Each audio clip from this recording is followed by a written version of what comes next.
السلام علیکم ورحمۃ اللہ وبرکاتہ۔ آج کی اس ویڈیو میں بات کریں گے ان والدین کے لیے ایک خاص وظیفے جو اپنی اولاد کی نافرمانی کی وجہ سے بہت زیادہ پریشان اور ٹینشن میں ہیں، اور اپنی اولاد کی تعلیم کی وجہ سے پریشان ہیں، اور ایسے والدین کہ جن کی اولاد اپنے والدین کے ساتھ لڑائی جھگڑا کرتی ہے، یا کوئی بیٹا یا بیٹی اپنے بہن بھائیوں کو مارتے ہیں، تو ان تمام مسائل کے حل کے لیے اور اولاد کو فرما بردار بنانے کے لیے والدین میں سے کوئی ایک یہ وظیفہ کر لے۔ انشاءاللہ عز و جل، اللہ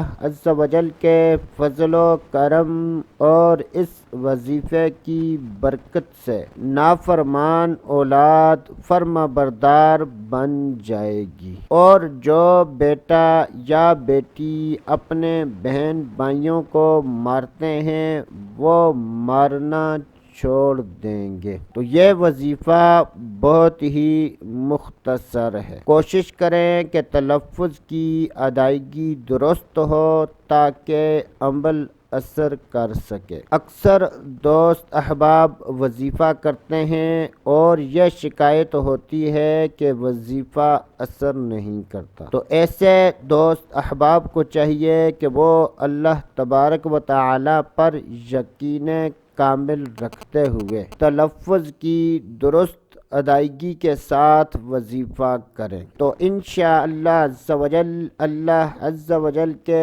فضل و کرم سے جس بھی مقصد کے لیے وظیفہ کریں گے وہ مقصد پورا ہوگا۔ تو ایسے والدین جو یہ چاہتے ہیں کہ ان کی نافرمان اولاد فرما بردار بن جائے، تو جب نافرمان بیٹا یا بیٹی سوئے ہوئے ہوں تو قرآن پاک کی اس آیت مبارکہ کو بچے یا بچی کے پاس کھڑے ہو کر 21 مرتبہ آہستہ آہستہ آواز میں پڑھ لیں۔ کوشش کریں کہ تعداد 21 سے زیادہ یا کم نہ ہو۔ وظیفہ کرنے سے پہلے اور بعد میں کوئی سا بھی درود پاک 3 مرتبہ پڑھ لیں، تو انشاءاللہ عز و جل، اللہ عز و جل کے فضل و کرم سے نافرمان اولاد فرما بردار بن جائے گی۔ تو قرآن پاک کی وہ آیت کریمہ یہ ہے: بسم اللہ الرحمن الرحیم، بل ہوا قرآن مجید فی لوح محفوظ۔ بسم اللہ الرحمن الرحیم، بل ہوا قرآن مجید فی لوح محفوظ۔